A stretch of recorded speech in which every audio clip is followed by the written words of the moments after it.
और गैस की सप्लाई में दिक्कत हो रही है। हालांकि भारत पर इसका कोई खास असर नहीं पड़ा है और आने वाले दिनों में भी देश पर कोई संकट ना आए, इसके लिए सरकार का रोडमैप तैयार है। लेकिन दूसरी तरफ विपक्ष बार बार यह साबित करने में जुटा है कि देश पर तेल और गैस का बहुत बड़ा संकट आ गया है। इसी को लेकर आज प्रधानमंत्री नरेंद्र मोदी ने बड़ा प्रहार किया और कहा कि कांग्रेस, लेफ्ट और इनके इकोसिस्टम द्वारा फैलाई जा रही अफवाहों से जनता सावधान रहे।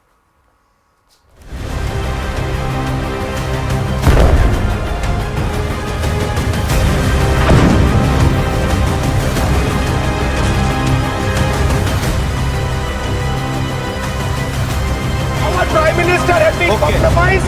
Everybody knows.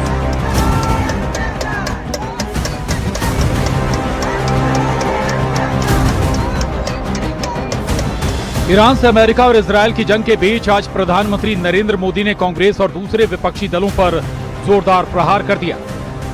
आज युद्ध के समय कांग्रेस लेफ्ट और उसका इकोसिस्टम देश में पैनिक क्रिएट करने में, भय पैदा करने में पूरी ताकत खपा रहे हैं। मैं देशवासियों को कहूंगा, कांग्रेस, लेफ्ट और इनके इकोसिस्टम द्वारा फैलाई जा रही अफवाहों से सतर्क रहे, सावधान रहे।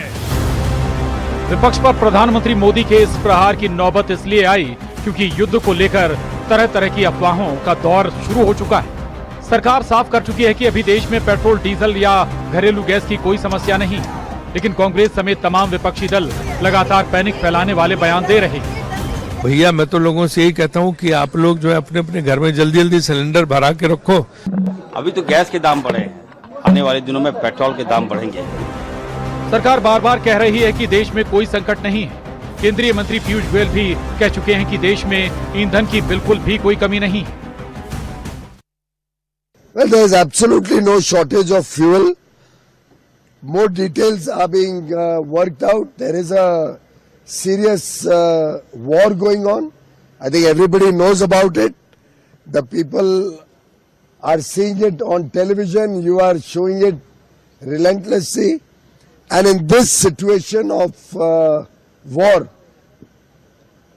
there will be concerns which will be appraised, which will be made known to everybody from time to time by the relevant department. यह हकीकत है कि मिडिल ईस्ट में जंग का असर पड़ रहा है।